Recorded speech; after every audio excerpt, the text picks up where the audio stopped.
सुनसान रास्ते की आखिरी बस, एक डरावनी कहानी।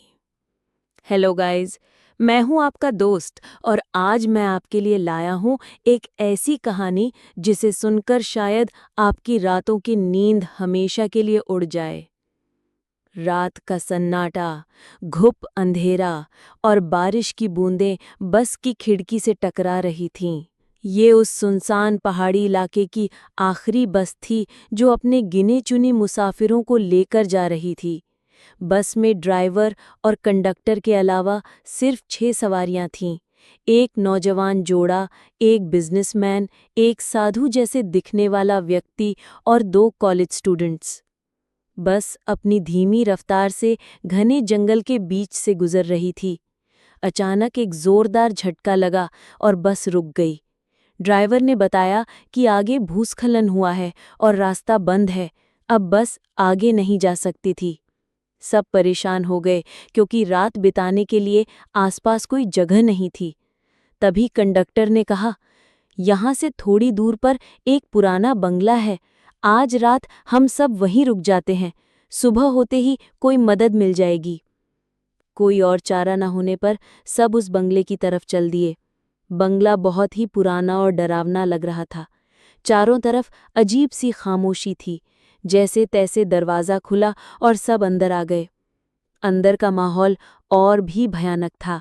दीवारों पर जाले लगे थे और हवा में एक अजीब सी बदबू थी। थके हारे सब लोग अलग अलग कमरों में आराम करने चले गए, लेकिन उस रात किसी की भी आंखें बंद नहीं हो सकीं। आधी रात को बिजनेसमैन की चीख सुनाई दी। सब भागकर उसके कमरे में पहुंचे। कमरे का नज़ारा देखकर सबके होश उड़ गए थे। बिजनेसमैन बिस्तर पर पड़ा था और उसकी आंखें खुली की खुली रह गई थीं, जैसे उसने कुछ बहुत ही डरावना देख लिया हो।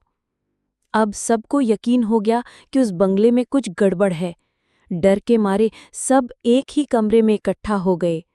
तभी अचानक बत्तियां जलने बुझने लगी और एक ठंडी हवा का झोंका आया, जिससे कमरे का दरवाज़ा जोर से बंद हो गया। उसी पल साधु जैसे दिखने वाले व्यक्ति ने अजीब आवाज में हंसना शुरू कर दिया। उसकी आंखें लाल हो चुकी थीं और वो बाकी लोगों को घूर रहा था। उसने बताया कि कई साल पहले इस बंगले में एक पूरा परिवार मार दिया गया था और वो आत्माएं आज भी यहाँ भटकती हैं। वो कोई साधु नहीं बल्कि उन आत्माओं का साथी था। एक एक करके उस बंगले में मौजूद अदृश्य शक्तियों ने बाकी बचे लोगों को अपना शिकार बनाना शुरू कर दिया। उनकी चीखें उस सुनसान बंगले में गूंजती रहीं, लेकिन उन्हें सुनने वाला कोई नहीं था। अगली सुबह जब बचाव दल वहां पहुंचा तो उन्हें बस तो मिली, लेकिन उसमें या बंगले में कोई भी जिंदा इंसान नहीं मिला। वो आखिरी बस अपने मुसाफिरों को मंजिल तक नहीं बल्कि मौत के मुंह में ले गई थी, और उस बंगले का राज हमेशा के लिए राज ही रह गया।